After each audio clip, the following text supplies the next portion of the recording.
నకిలీ ఐఏఎస్ సంబంధించిన బ్రేకింగ్ చూస్తున్నాం. విశాఖలో నకిలీ ఐఏఎస్ కలకలం రేపింది. ఐఏఎస్ గా పలువురితో పరిచయం పెంచుకుంది సదరు మహిళ. అనంతరం భర్తతో కలిసి విశాఖలోని పలు వ్యాపార సంస్థల వద్ద అక్రమ వసూళ్లకు పాల్పడింది. దీంతో సదరు యజమానులు పోలీసులను ఆశ్రయించారు. కేసు నమోదు చేసిన పోలీసులు నకిలీ ఐఏఎస్ గా గుర్తించారు. అజ్ఞాతంలో ఉన్న మహిళను పట్టుకునేందుకు ముమ్మరంగా గాలిస్తున్నారు.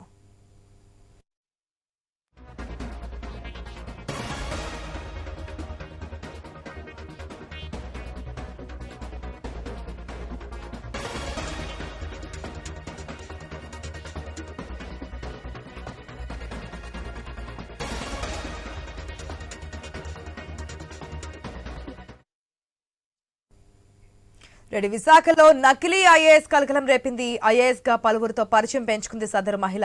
అనంతరం భర్తతో కలిసి విశాఖలో పలు వ్యాపార సంస్థల వద్ద అక్రమ వసూళ్లకు పాల్పడింది. దీంతో సదరు యజమానులు కూడా కంప్లైంట్ చేయడంతో ఆమె నకిలీ అని చెప్పి తేల్చారు. పూర్తి అప్డేట్స్ మా ప్రతినిధి రాజు ద్వారా తెలుసుకుందాం. రైట్ రాజు, అసలు మోసం చేయడానికి ఏది వీలు కాదు, అన్నిట్లోనే మోసం చేయొచ్చనే విధంగా తయారైంది. నేను మనం ఏలూరులో చూసాం. జడ్జి ఐడి కార్డుతో పెట్టుకుని ఒక వ్యక్తి చలామణి అయ్యి అనేక దందాలు పాల్పడ్డాడు. ఇప్పుడు ఐఏఎస్ గా చలామణి అయితే ఒక మహిళ ఈ విధంగా అక్రమాలకు పాల్పడడం, దందాలకు పాల్పడడం చూస్తున్నాం. అయితే పోలీసులు నకిలీ అని చెప్పి తేల్చారు. ఆమె ఎక్కడుంది, ఏంటి, ఇప్పటి వరకు ఎంతవరకు దందా చేసింది అనే డీటెయిల్స్ ఏమైనా ఉన్నాయా? ఇటీవల కాలంలో అయితే సైబర్ నేరాలతో పాటు ఇటువంటి మోసాలు కూడా చాలా ఎక్కువగా పెరుగుతున్న పరిస్థితుంది. దీంతో పాటు రోజు రోజుకి అభివృద్ధి చెందుతున్నటువంటి విశాఖ నగరాన్ని కూడా చాలా మంది టార్గెట్ చేస్తూ ఇక్కడ మోసాలకు పాల్పడుతున్న సంఘటనలు వెలుగులోకి వస్తున్నాయి.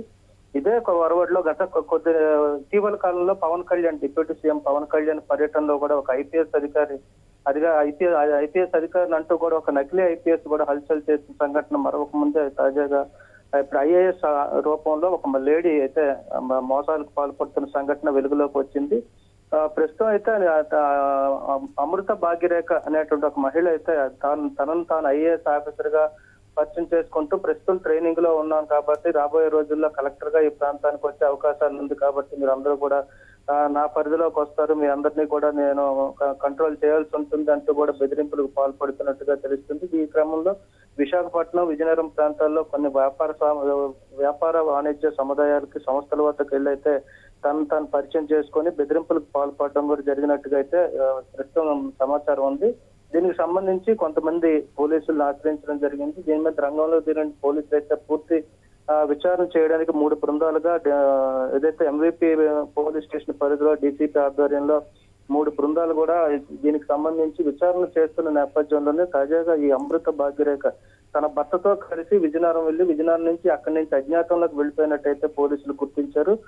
ప్రస్తుతానికైతే కొంతమంది ఇచ్చినటువంటి ఫిర్యాదు మేరకు కేసు నమోదు చేసి దర్యాప్తు చేస్తున్న పోలీసులకు ఇంకా రాబోయే అంటే దీంతో పాటు మోసాలకు కూడా చాలా మంది దగ్గర డబ్బులు వసూలు చేసి మోసాలకు కూడా పాల్పడిన సంఘటనలు ఉన్నట్టుగా తెలుస్తుంది. దీనికి సంబంధించి కూడా ఫిర్యాదులు వచ్చే అవకాశాలు కూడా ఎక్కువగా ఉన్నట్టు పోలీసులు భావిస్తున్నారు. ఏదైనప్పటికీ కూడా గత 2 రోజుల క్రితం మొదలపాలెంలో హల్చల్ చేసినటువంటి మహిళ ప్రస్తుతం అయితే అజ్ఞాతంలోకి వెళ్ళిపోయినట్టుగా తెలుస్తుంది. దీనికి సంబంధించి కూడా దర్యాప్తు చేస్తున్నట్టయితే పోలీసులు భర్త సహకారంతో ఇదంతా అంతా చేశారని చెప్తున్నారు కదా రాజు. భర్త కూడా ఆచూకీ లభించట్లేదు, ఎక్కడున్నారు ఏంటి అనేది? అంటే ఇద్దరు భర్త భార్య ఇద్దరు కలిసి కూడా ఈ మోసాలకు పాల్పడుతున్నట్టుగానే ఇప్పటివరకు అయితే ఫిర్యాదులో ఉంది. అయితే భర్త ఏం చేస్తాడు, ఎక్కడ ఉంటాడు అనేది అయితే సమాచారం పోలీసులకు కూడా లేదు. కానీ తన భర్తగా ఒక వ్యక్తిని పరిచయం చేసి ఇద్దరు కలిసి కూడా ఈ దందాలకు పాల్పడినట్టుగా తెలుస్తుంది. ప్రస్తుతం అయితే ఇద్దరు కూడా నిన్న మాయమైనట్టుగా తెలుస్తుంది. విజయనగరం వెళ్లి విజయనగరం నుంచి అక్కడి నుంచి అజ్ఞాతం వెళ్లిపోయారని అయితే పోలీసులు గుర్తించడం జరిగింది. వీళ్ళు నిజంగా దంపతులా లేదంటే ఇలా దందాలకు పాల్పడేందుకు ఒక గ్రూప్ ముఠాగా ఏర్పడ్డారు అనేది కూడా పోలీసులు తేల్చాల్సిన పరిస్థితి కనిపిస్తుంది. ఆశ.